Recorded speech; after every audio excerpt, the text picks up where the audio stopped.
Dolga in strma je bila pot, ki je peljala k slovenski državnosti. Terjala je žrtve, posuta je bila tako z uspehi kot z velikimi razočaranji. Na cilj smo prispeli po odprtem boju za človekove pravice, razcvetu slovenske pomladi in ustanovitvi Demosa. Šele dr. Jože Pučnik je iz ohlapne koalicije razpršenih energij ustvaril politično moč, ki je dosegla demokratične spremembe. Demokratično izvoljena slovenska vlada je bila pogoj za osamosvojitev.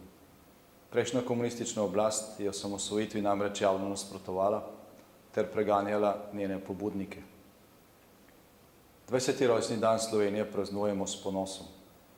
Spominjamo se enotnosti Slovenk in Slovencev, ki so združeni, presegli in preprečili blokade v obliki razorožitve teritorialne obrambe ali deklaracije za enostransko razorožitev.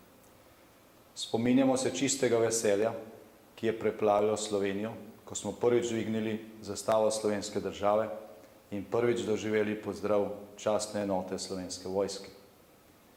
S hvaležnostjo in zadolženostjo se klanjamo spominu vseh, ki so v vročih poletnih dneh pred 20 leti padli za domovino in delimo bolečino njihovih najdražjih ob nenadomestljivi izgubi. Spominjamo pa se tudi poti, ki smo jo prehodili kot samostojni in neodvisni. Veliko smo dosegli in naša zahvala gre vsem, ki so dokazali v tem času, da smo Slovenci ob enakih pogojih kot posamezniki sposobni doseči najmanj toliko kot drugi Evropejci.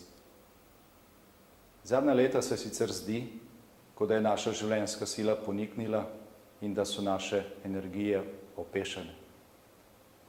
Vidimo, kako je naša družba v nekakšnem krču, kako dušijo ustvarjalne energije, kako so znanja in izkušnje celih generacij neizkoriščene in kako na odru ponovno prevladujejo lutke in maske totalitarne preteklosti. A za prihodnost se moramo zavedati, da obstaja tudi drugačna Slovenija. Tista Slovenija, ki je zmogla ta čudežni korak pred 20 leti, je še vedno tu, zvesta slovenskim in evropskim vrednotam in odločena, da nikoli ne odneha. Prihaja čas, hitro prihaja, ko bo lahko ponovno povezala ustvarjalne energije naroda in ljudi ter dokazala, da Slovenija zmore več, veliko več. Iskrene čestitke ob 20. rojstnem dnevu, Slovenija, imejmo radi svojo lepo domovino.